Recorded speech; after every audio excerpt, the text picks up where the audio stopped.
Dear students, we have to start with the subject Applied Thermodynamics, Unit number 1, Basics of Refrigeration and Psychrometry. The scope for today's discussion, this video is need of refrigeration, reverse Carnot cycle, simple vapor compression cycle. Definition of refrigeration is creation and maintenance of low temperature as compared to surroundings.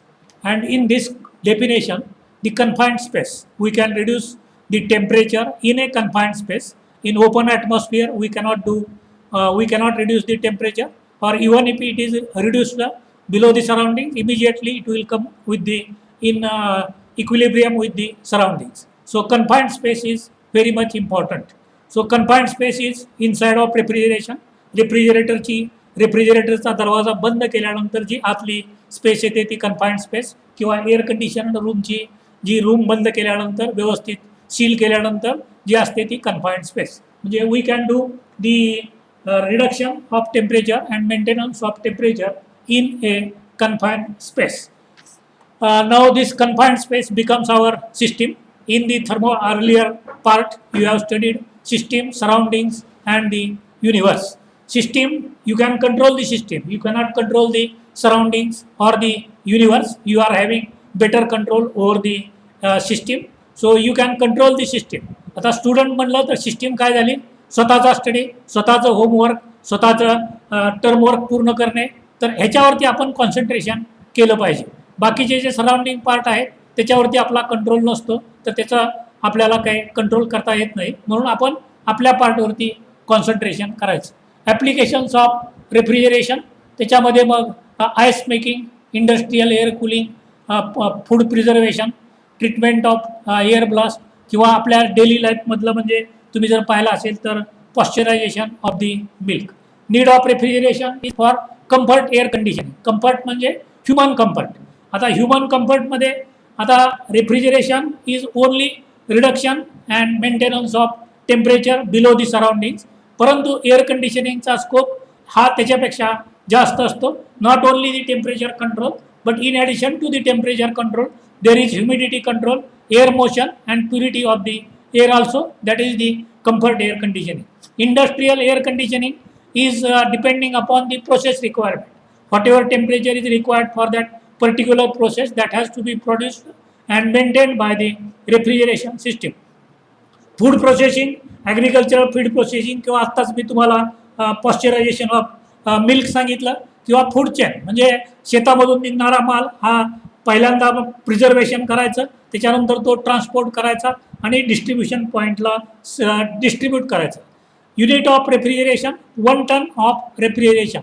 1 ton of refrigeration is defined as quantity of heat required to be removed to produce 1 ton of ice in a 24 hours from and at 0 degrees Celsius. म्हणजे काय, water is at 0 degrees Celsius आणि त्याच्यामधून आपल्याला 0 degrees Celsiusला ice convert करायचा आणि त्याच्याकरता जी latent heat त्याच्यामधून काढावी लागेल. Initial water is at 0 degrees Celsius. Final ice produced is also at 0 degrees Celsius. So only latent heat is required to be removed. And latent heat of water किती असते, 335 kilojoules per kg. 1 ton of water mass into latent heat divided by time. तर याच्यामधून जे आपण शेवटी काढतो तर ते येतं unit of refrigeration 210 kilojoules per minute किंवा 3.5 kilojoules per second. 3.5 kilojoules per second is nothing but 3.5 kilowatt. Now coming to the performance of the refrigeration system, that is given by coefficient of performance. Coefficient of performance is nothing but it is ratio of refrigerating effect divided by the energy input required to produce that cooling effect. Refrigerating effect produce करायला जेवढं work लागलं त्याच्या ratio म्हणजेच coefficient of performance. आणि relative COP म्हणजे actual COP upon ideal COP. Ideal COP ज्यावेळी येतो आपण त्यावेळी ते Carnot cycle. Before that heat engine you have already studied. So this is you can see here the dotted line, that is the atmospheric temperature. Your heat engine operates well above the atmospheric temperature. Source is at very high temperature, say 1200 1300 degrees Celsius. त्यानंतर heat engine receives the heat from the source which is at say 1200 1300 degrees Celsius. It converts the some part of heat into work and remaining heat is rejected to the sink is also above the atmospheric temperature.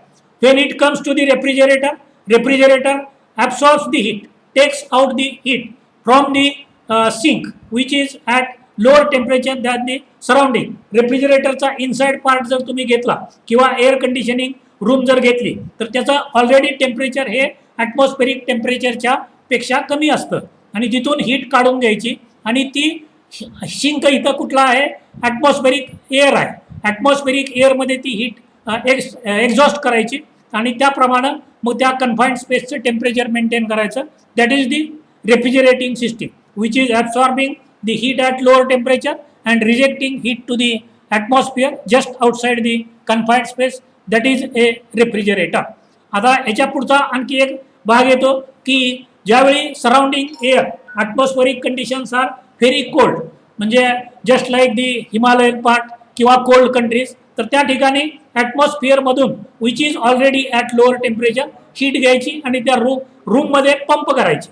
आपल्या इंडियामध्ये याची फार कमी requirement आहे. महाराष्ट्रामध्ये तर नाहीच, heat pump आपल्याला लागतच नाही आणि त्याच्याकरता म्हणून मग ती हीट रूममध्ये पंप करायची. That is the heat pump. आणि याची ती रिलेटिव्ह डायग्रॅममधली ॲटमॉस्फेरिक टेम्परेचरची लाईन लक्षात घ्या. त्याच्याप्रमाणे मग इंजिन कसं वर्क करतं, रेफ्रिजरेटर कसा वर्क करतो, त्याची टेम्परेचर लिमिट्स काय असतात आणि हीट पंपचं काय असतं. आता ह्याच्या पुढचा जो आहे तो reverse Carnot cycle. Reverse Carnot cycle is composed of 4 processes. त्याच्यामध्ये पहिली 1 जे आहे 1-2 आयसेंट्रॉपिक कॉम्प्रेशन प्रोसेस आणि 2-3 is the isothermal compression process. त्यानंतर 3-4 आयसेंट्रॉपिक एक्सपान्शन प्रोसेस आणि 4-5 आयसेंट्रॉपिक आयसोथर्मल एक्सपान्शन प्रोसेस. तर त्याच्यामध्ये हीट ॲब्सॉर्ब आणि हीट रिजेक्टेड ही दाखवलेली आहे. Heat absorb is at lower temperature during the process 4-1 and heat is rejected to the atmosphere during the process 2-3. हे Carnot cycle झालं. COP of Carnot cycle म्हणजे परत काय येतं आपल्याला की heat absorb divided by work supplied to the system, work done on the system for absorbing that heat and rejecting to the higher temperature. So T1 upon T2 minus T1 that is the coefficient of performance. आता ह्या ठिकाणी जर तुम्ही efficiency of Carnot cycle compare केलं तर तुमच्या लक्षात येईल त्या ठिकाणी TH upon TH minus TC असा फॉर्म्युला होता. That was giving you the efficiency of the Carnot engine. आणि आता हा COP of the refrigerator, Carnot refrigerator. T1 म्हणजे लोअर टेम्परेचर म्हणजे from here which is the temperature of the confined space आणि T2 म्हणजे atmospheric temperature to which heat is rejected. ह्याच्याप्रमाणे आपल्याला काय मिळतो की COP कोएफिशियंट ऑफ परफॉर्मन्स मिळतो. COP of Carnot reverse Carnot cycle which is not possible in practice but it is ideal cycle.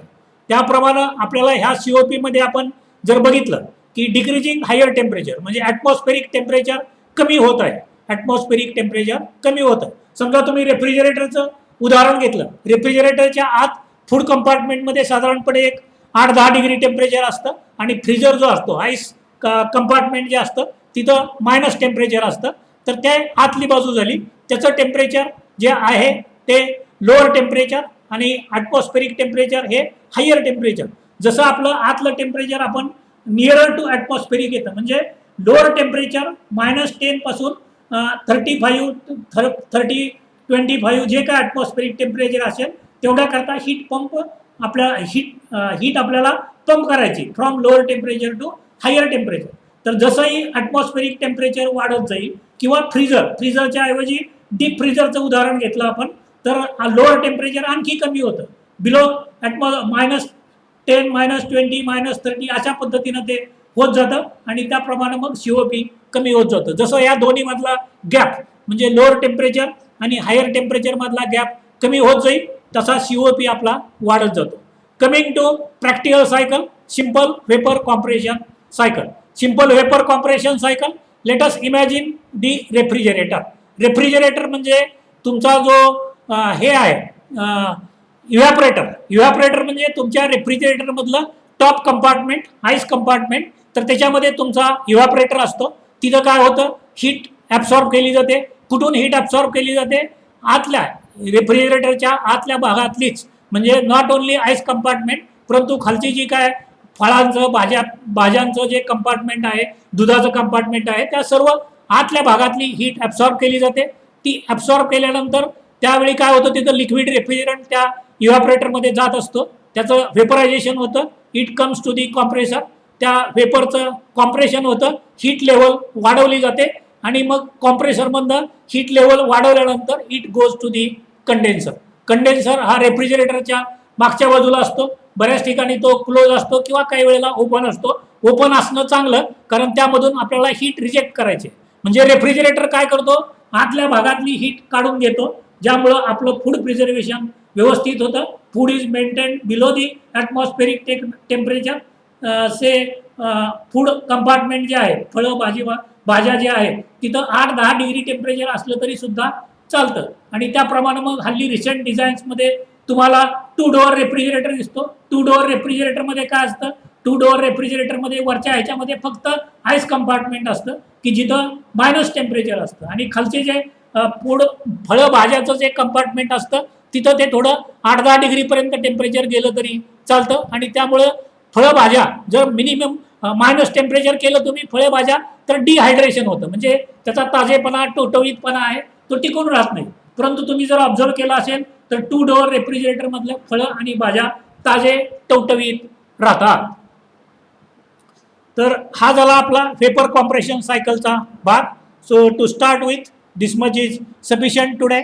Next time will record the next part.